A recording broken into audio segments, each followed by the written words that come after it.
In the same era where millions had no freedom, where human beings were bought, sold, traded, and stripped of every right that God had given them, even those who appeared privileged were not safe from a system built on control. History does not always wear the same face. Sometimes the chains are made of iron.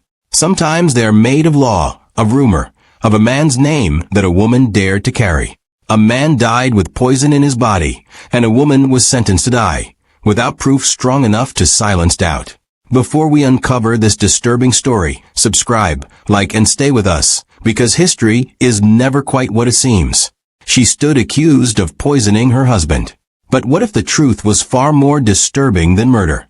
The year is 1889.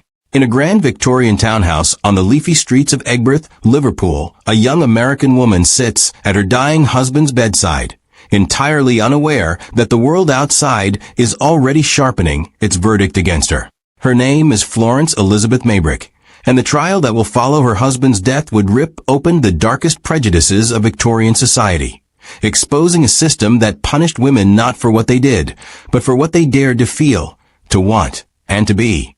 But to understand how Florence Maybrick came to stand in the dock of one of England's most sensational murder trial, the story does not begin with poison. It begins with a girl, a ship crossing the Atlantic, and a society that had already decided what a woman's life was worth.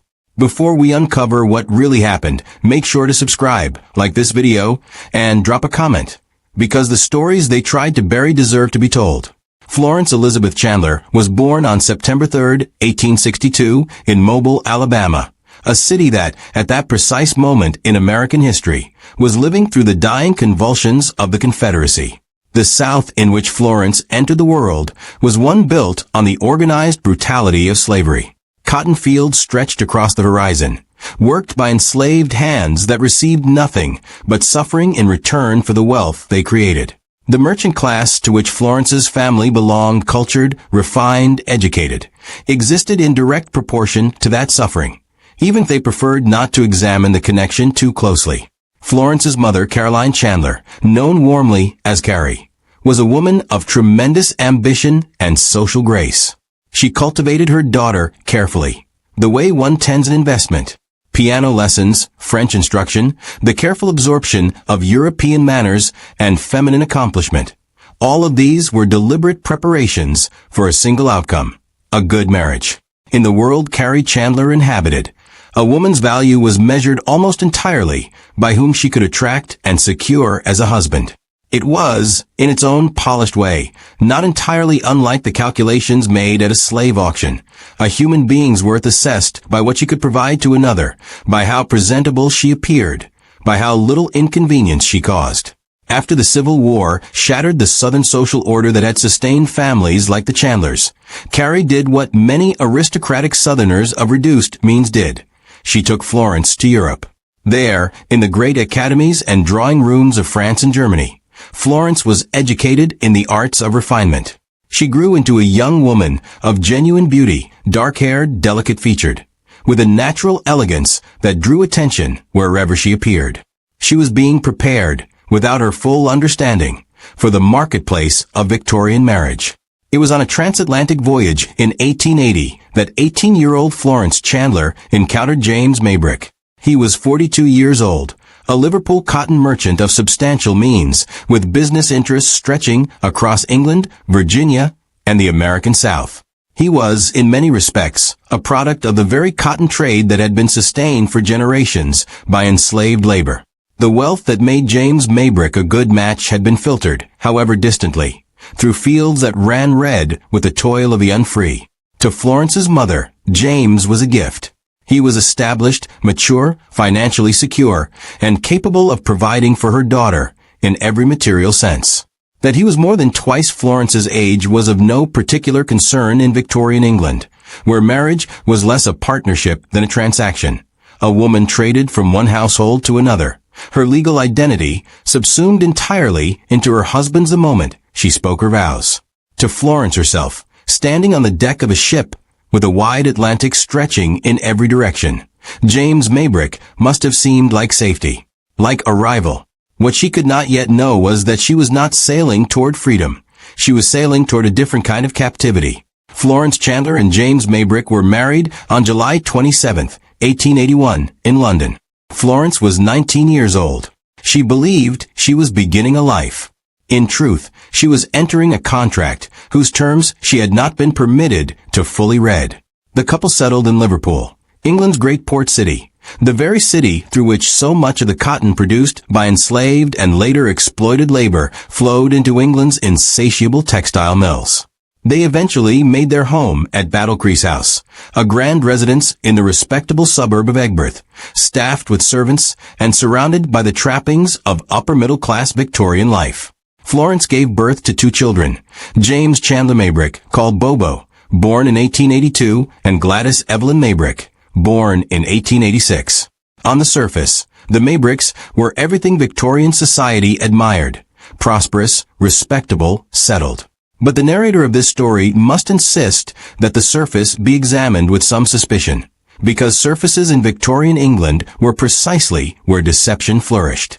Behind the polished doors of Battlecrease House, Florence's life bore little resemblance to the security she had been promised. James Maybrick was moody, controlling, and emotionally withholding. He monitored Florence's spending with the precision of a magistrate reviewing accounts. He questioned her movements, demanded explanations for her social engagements, and exercised over his wife the kind of authority that Victorian law and custom not only permitted, but actively encouraged. A Victorian married woman had no legal identity separate from her husband. She could not own property. She could not sue. She had no legal custody of her own children. Her body, her name, her future, all belonged to the man she had married. James Maybrick was also a man of deeply troubling personal habits. He was a habitual user of arsenic, a practice that sounds extraordinary to the modern ear, but was, in the Victorian era, far from unusual. Arsenic was freely available in chemist shops, embedded in patent medicines and tonics, marketed as a stimulant, an aphrodisiac, a complexion enhancer. Men took it to feel vigorous. James Maybrick was one of many Victorians who regularly dosed himself with arsenic, believing it sharpened his mind and improved his vitality. He also used strychnine, in small doses then considered medicinal, and other compounds that would today be classified as dangerous narcotics. These habits were known to his brothers Michael and Edwin Maybrick, to his business associates, and to at least some members of the Battlecrease House household. They were considered eccentric, perhaps, but not alarming. A man's self-medication was his own affair. A woman's every action, however, was subject to scrutiny. Florence Maybrick was lonely in the way that people who are surrounded by staff, by children, by social engagements, and by the constant demands of a large household can nonetheless be profoundly, desolately lonely. She was thousands of miles from her mother, from the American world she had grown up in, from anyone who truly knew her. James traveled frequently to America for business, leaving Florence to manage the household for weeks, and sometimes months at a time.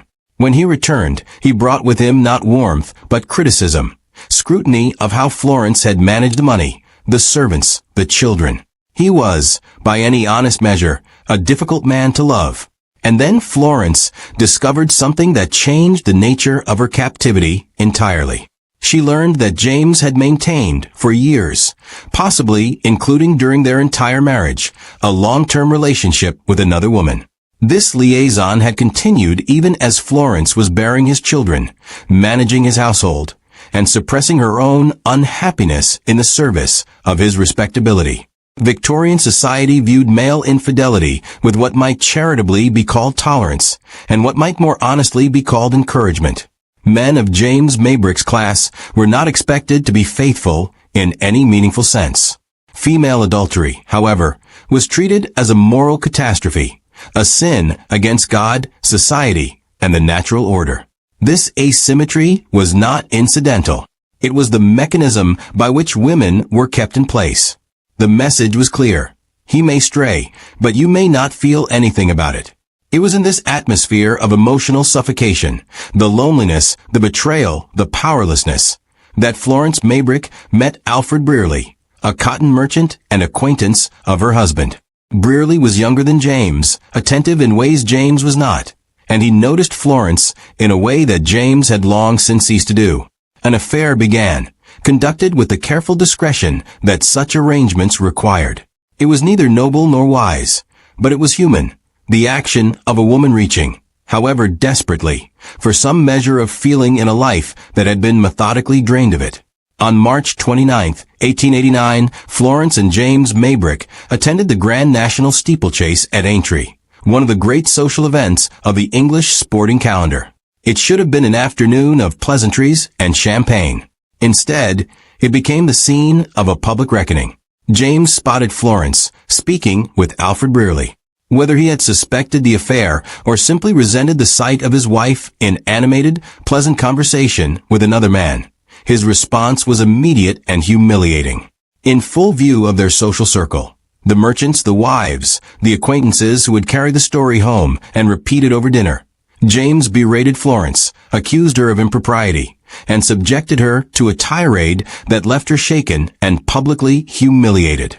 When they returned to Battle Crease House, the confrontation continued.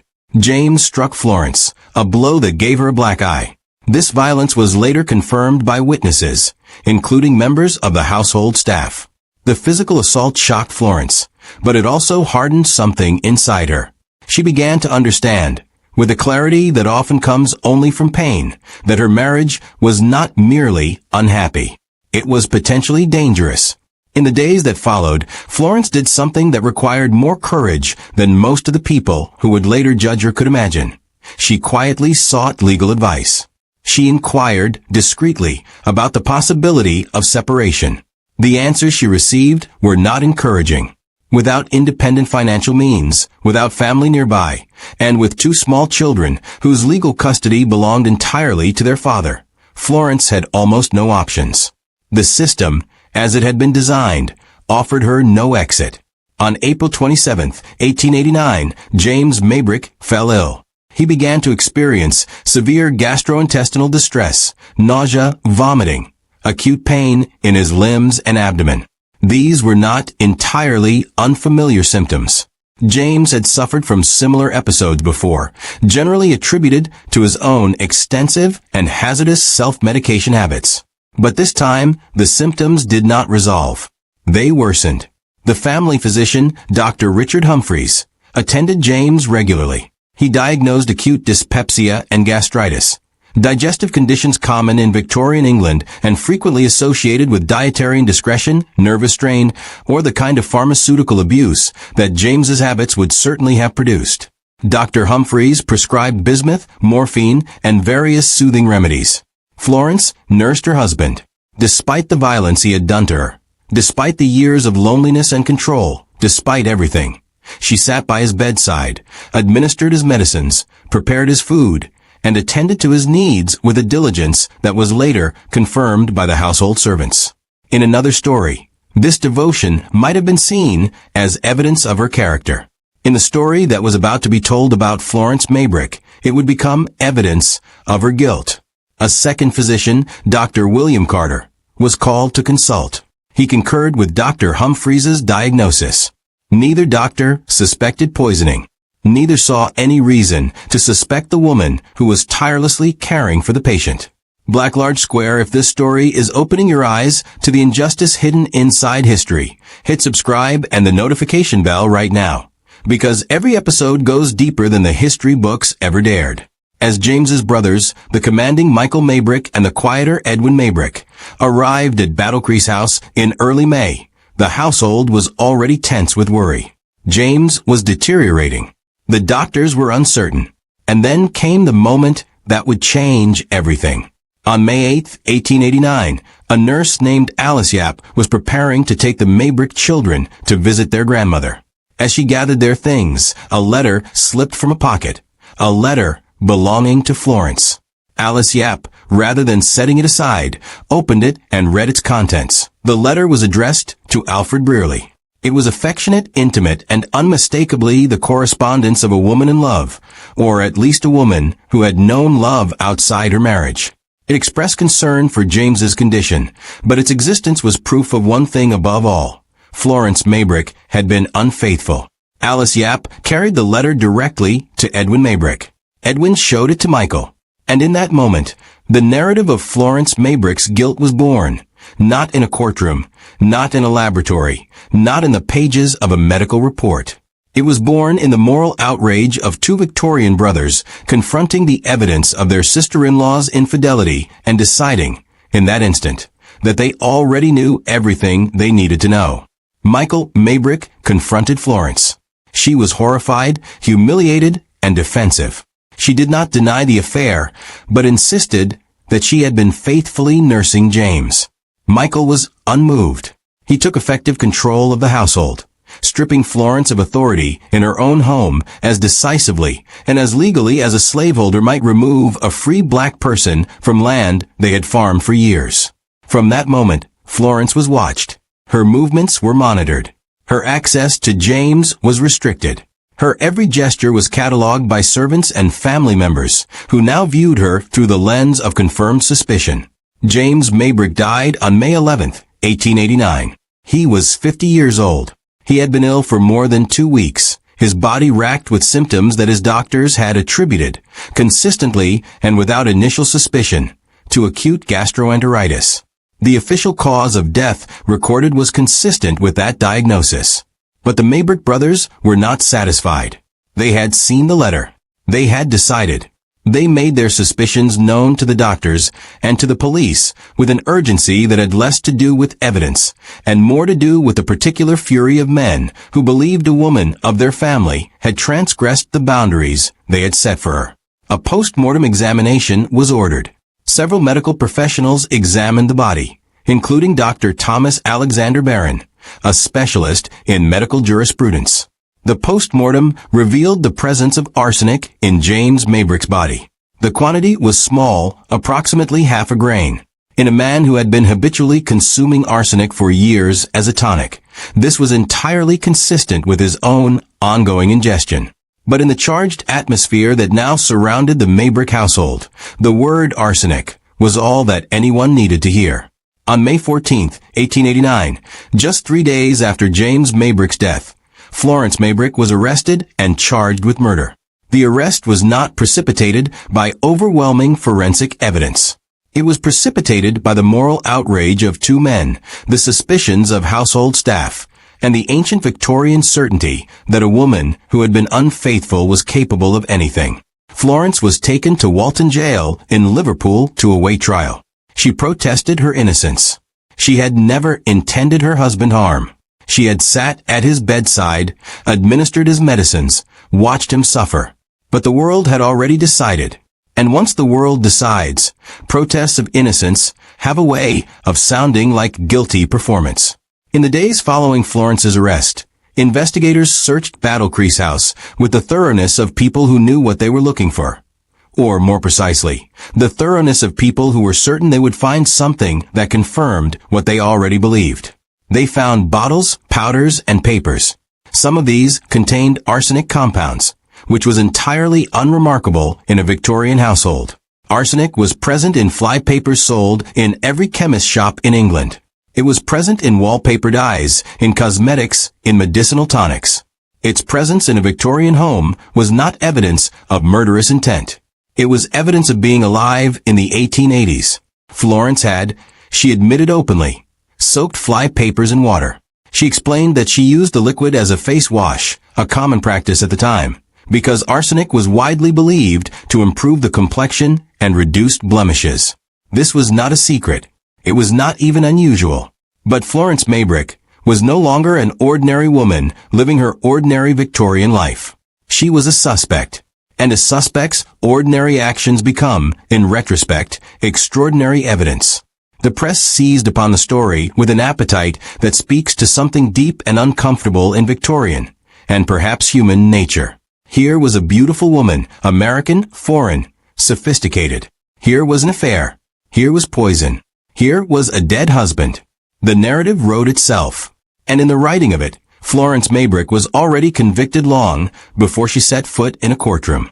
Up to this point, you might think this kind of treatment only happened to the enslaved, because the same mechanism that made slavery function, the reduction of a person to their most convenient and most damning interpretation, the stripping away of context, the denial of complexity, was about to destroy someone the world thought was protected. The trial of Florence Maybrick opened on July 31, 1889, at the magnificent St. George's Hall in Liverpool.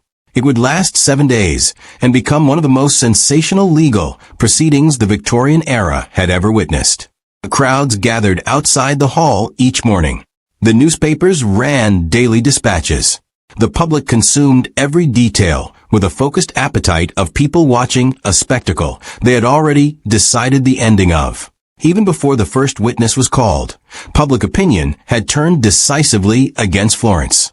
The newspapers had published detailed accounts of her affair with Alfred Brearley, her alleged extravagance, and her supposed coldness toward her dying husband. The fact that she was American, foreign, beautiful, and therefore somehow doubly suspect, made her an object of both fascination and contempt. Victorian society was deeply, ferociously moralistic when it came to women.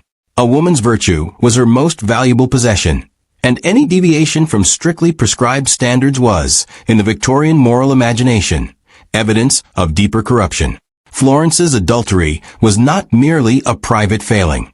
It was proof, circumstantial, emotional, visceral proof, that she was capable of anything. The trial was presided over by Mr. Justice James Fitzjames Stephen, a distinguished but aging judge whose mental clarity was, by many contemporaneous accounts, already beginning to fail. His handling of the proceedings would later be criticized as confused, partial, and fundamentally unfair, the direction of a man whose prejudices were outrunning his faculties. The prosecution was led by Mr. John Addison, Q.C., and Mr. William Pickford. They argued that Florence had systematically poisoned her husband with arsenic, driven by her desire to be free of him and to pursue her relationship with Alfred Brearley. They pointed to the arsenic found in the house, the testimony of the servants, and the medical evidence from the Florence's defense was mounted by Sir Charles Russell, one of the most distinguished barristers of the Victorian era. Russell's argument was clear and, in retrospect, eminently reasonable. There was no credible evidence that Florence had administered arsenic to her husband. The arsenic found in James's body was entirely consistent with his own chronic self-medication, and the prosecution's case was built not on facts, but on moral prejudice. The prosecution rested its case on 4 central pillars, and the narrator of this story invites the audience to examine each one with the kind of scrutiny they were not given at trial. First, the arsenic in James Maybrick's body. Approximately half a grain, a minute quantity, was detected in the postmortem. The prosecution presented this as evidence of poisoning. What it did not adequately address was that James Maybrick had been consuming arsenic for years as a health tonic, a fact attested to by his own brothers, his business associates, and his doctors. The arsenic in his body was most plausibly the residue of his own chronic use. But nuance was the first casualty of this trial. Second, the arsenic in the household. Bottles, flypapers, chemical compounds. In a Victorian home, where arsenic is found in the wallpaper, the cosmetics, the medicine cabinet, the prosecution treated its presence as extraordinary. It was not. Third, the testimony of the servants, and particularly of Alice Yap, who had opened Florence's private correspondence and passed it to the family like a letter bomb. Yap testified that Florence had been observed handling medicine bottles in suspicious ways, that the household had been tense, that Florence's behavior had been strange. The servants' testimonies were colored by weeks of living in a household in which Florence had already been designated the villain, and by the simple human tendency to retrospectively reinterpret ordinary acts as sinister, when one has been told to look for sinister acts. Fourth and most damaging, the love letters to Alfred Brearley. The prosecution introduced these with great theatrical effect. Florence had committed adultery. Florence had wanted to be free of her husband. Florence had means, motive, and opportunity. The logical chain was presented as unbreakable. That it had no forensic foundation. That adultery is not murder. That wanting freedom is not the same as killing. Was treated as a technicality. The medical testimony at the Maybrick trial was, to put it plainly, the thing that should have ended the prosecution's case. It did not. Dr. Thomas Stevenson, the toxicologist called by the prosecution, testified that the amount of arsenic found in James Maybrick's body was insufficient to have caused death. He acknowledged that James's symptoms were not entirely consistent with acute arsenic poisoning, which typically presents with violent and rapid deterioration. Faced with this problem, Stevenson introduced the concept of chronic poisoning, the suggestion that Florence had been administering small doses of arsenic over a long period. This theory was speculative.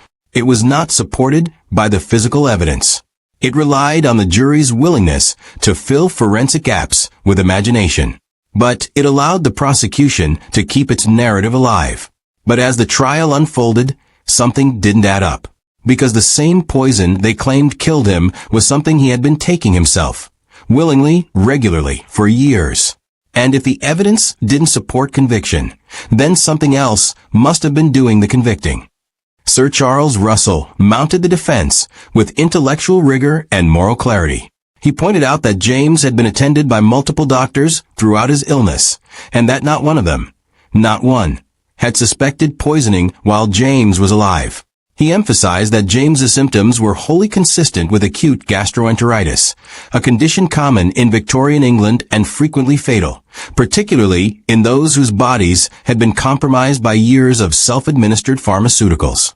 Russell attacked the prosecution's reliance on Florence's moral character with particular force. He argued that adultery, however morally regrettable, was not a substitute for evidence of murder. The two things were being conflated, deliberately, Russell suggested, because the prosecution could not make its case on the facts. It needed the jury to do what juries in Victorian England could often be relied upon to do: convict a woman not for what she had done, but for what she was. Large square like this video if you believe Florence Maybrick deserved better, and share it with someone who needs to know that justice has always had a complicated relationship with the truth. Mr. Justice Stevens' summing up to the jury was, by the assessment of virtually every subsequent legal commentator, a disaster. Over the course of 3 days of testimony, the judge appeared confused about the sequence of events, mischaracterized pieces of evidence, and spent considerable time on Florence's adultery in a manner that made clear his personal disgust, a disgust that had no place in a murder trial, but that saturated the atmosphere of the courtroom nonetheless. Stephen told the jury that the question before them was whether the prisoner had administered arsenic to her husband. He did not emphasize adequately that the medical evidence had failed to establish arsenic as the cause of death. He did not give sufficient weight to James's own documented arsenic habit. He did not prevent the prosecution's moral framing from contaminating what should have been a purely forensic judgment. The jury retired on August 7, 1889. They returned after 35 minutes. The verdict was guilty. Florence Maybrick was sentenced to death by hanging.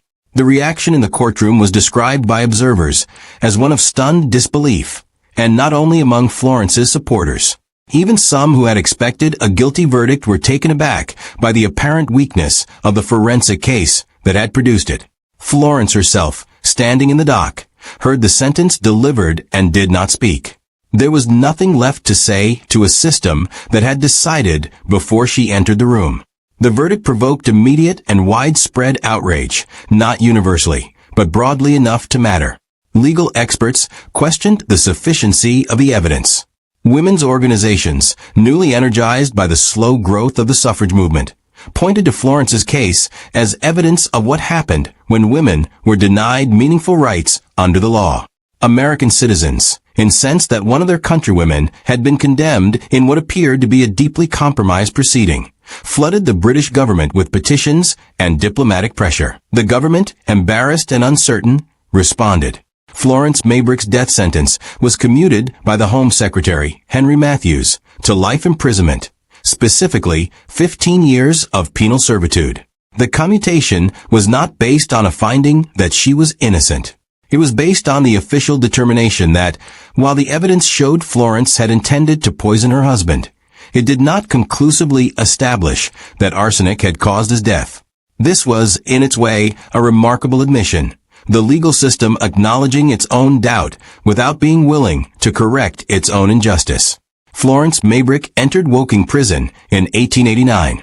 She would spend the next 15 years in the English penal system. The majority of those years in conditions of strict confinement, hard labor, limited communication with the outside world, and the particular degradation reserved for those society has designated as irredeemably fallen. She was, in the language of the era, a convicted murderess. The label followed her everywhere. It was stamped on her identity as surely as the brand some slaveholders had pressed into human flesh, a permanent marking designed to ensure she could never be seen as anything else. Her children were taken from her entirely. Gladys and Bobo were placed in the custody of the Maybrick family, the very family that had driven their mother to prison. Florence was not permitted to see them. As the years passed, they grew up without her. The relationship was severed, the way relationships between enslaved mothers and their children had been severed at auction, not by accident, but by the deliberate operation of a system that recognized no bond stronger than its own authority. Florence's mother, Carrie, devoted years of her life to campaigning for her daughter's release, traveling between England and America, petitioning officials, appealing to public opinion, and refusing, with a ferocity that must have been born of pure love and pure guilt, to allow her daughter to be forgotten. It was a campaign conducted largely by a woman with limited resources against a system with unlimited indifference. Florence Maybrick was released from prison on January 23, 1904. She was 41 years old. She had entered the prison system a young woman of 26 with 2 children, a house, and, however damaged, a life. She emerged 2 decades later with none of these things. She returned to America, the country of her birth, and settled eventually in a small community in South Kent, Connecticut. She was not welcomed with open arms. The notoriety that had preceded her through every newspaper on both sides of the Atlantic did not fade simply because she had served her sentence. In a very real sense, she had been sentenced twice, once by the court and once by history. The court's sentence had a fixed term. History's did not. Florence lived in poverty and increasing obscurity. She had lost her children. Her son James died before she was released. Her daughter Gladys eventually made contact, but the relationship was fragile, shadowed by years of enforced absence. She wrote a memoir, My 15 Lost Years, published in 1905, in which she maintained her innocence with quiet, unrelenting conviction. The memoir attracted some sympathy, but could not restore what had been taken. Florence Elizabeth Maybrick died on October 23, 1941, in South Kent, Connecticut.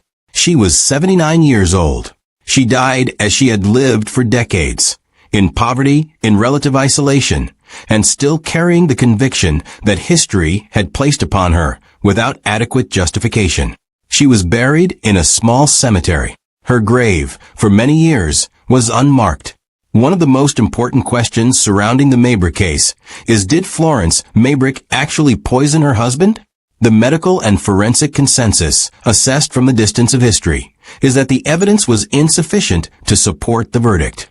James Maybrick's long history of arsenic use provided an entirely credible explanation for the arsenic found in his body at postmortem. His symptoms were consistent with acute gastroenteritis, not with deliberate arsenic poisoning.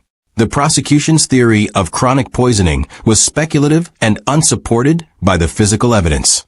The prosecution's star toxicologist admitted on the stand that the arsenic present was not sufficient to have caused death. What the evidence did support, clearly and conclusively, was that Florence Maybrick had committed adultery. And in the moral calculus of the Victorian courtroom, that was enough. The adultery provided motive. The motive provided permission. And permission, dressed in the language of law and wrapped in the authority of a judge's robes, provided conviction. The Maybrick case became, in the decades following Florence's imprisonment, a cause célèbre for legal reformers and for advocates of women's rights.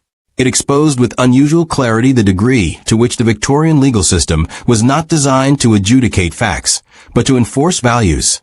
Specifically, the values of a society in which women's compliance was essential and women's independence was dangerous. It is impossible to read the transcript of the Maybrick trial without being struck by the degree to which Florence's adultery, a fact legally irrelevant to the charge of murder, dominated every aspect of the proceedings.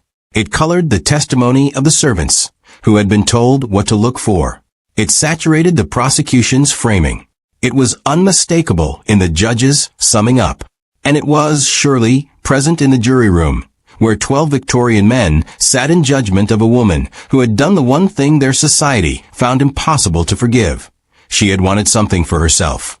This returns us now to the parallel that has threaded through this story from the beginning, not to diminish the particular horror of chattel slavery, which was a system of brutality without comparison in modern Western history, but to illuminate the shared architecture of control that shaped so many lives in the Victorian era.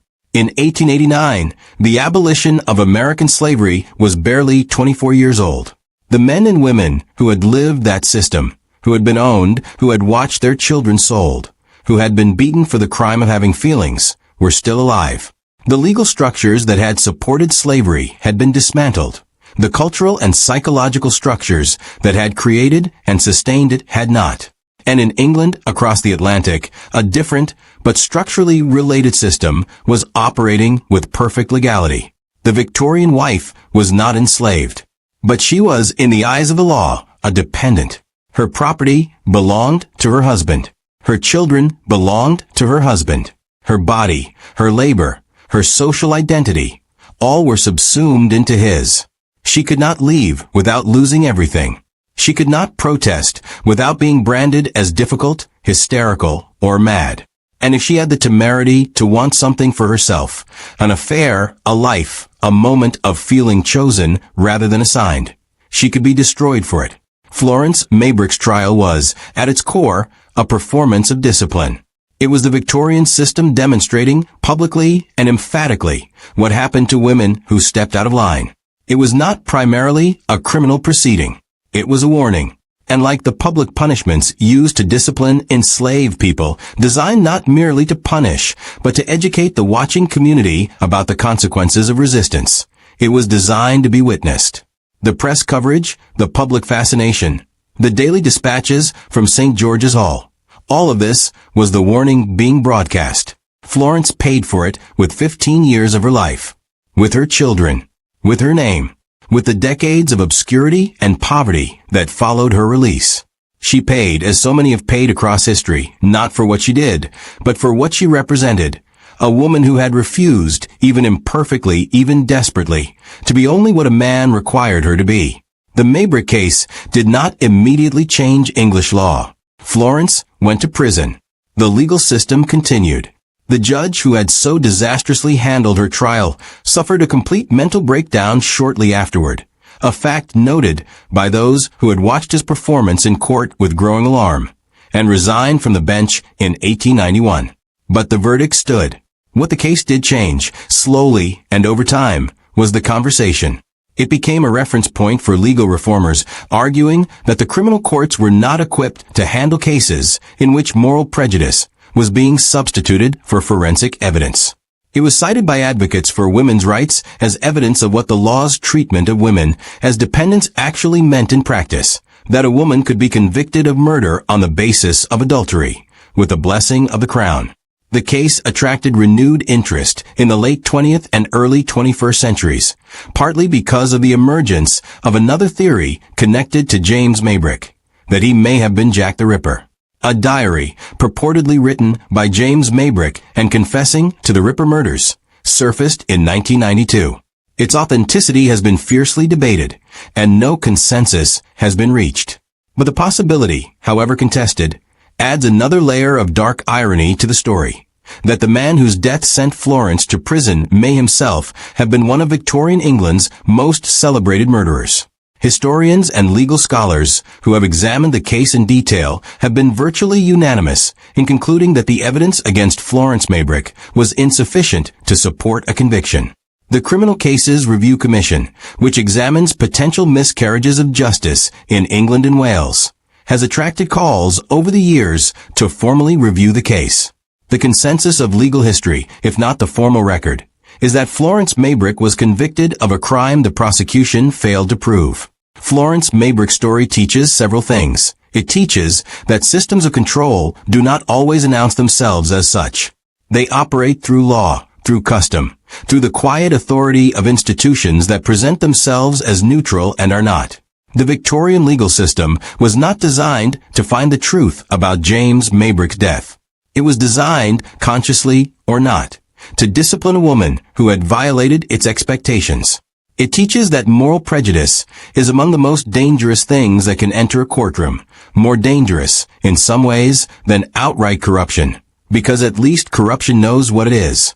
Moral prejudice believes it is justice.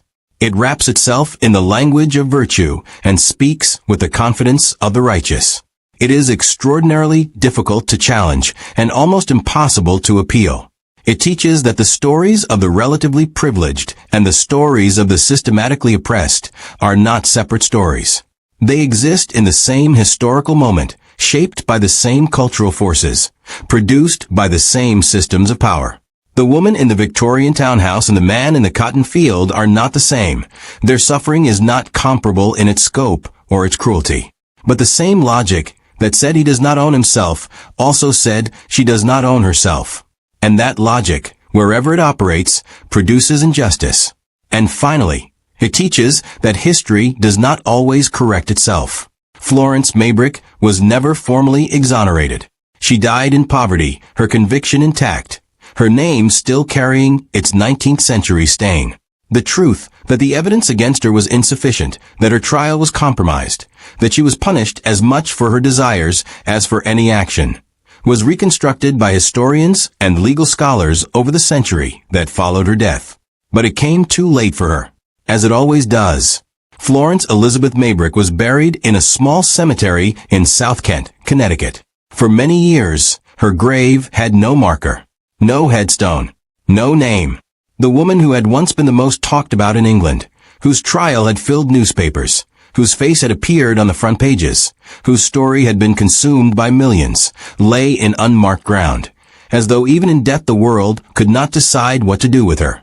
Eventually, a headstone was placed. Her name was carved into stone. It was not an exoneration. It was not an apology. It was simply acknowledgement, the minimum concession that history sometimes makes to those it has wronged, that they existed, that they had a name, that they were here. The chains that bound Florence Maybrick were not iron. They were legal, social, and moral.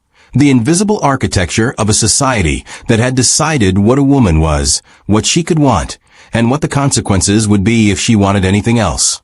In that respect, they were the chains of her era. And in the ways that matter most, the era was not so different from others that had come before it, eras in which human beings were told, in one way or another, that their freedom was not theirs to claim. Florence claimed it anyway, imperfectly, desperately, at enormous cost. And for that, for daring to reach, however inadequately, towards something that should have been hers by right, she was destroyed. History has not forgotten her, and neither should we. If Florence Maybrick's story moved you, if it showed you that injustice has always found new faces and new forms, share this video, subscribe, and join the conversation in the comments. The stories they tried to bury deserve to be told, and the people who carry them deserve to be remembered.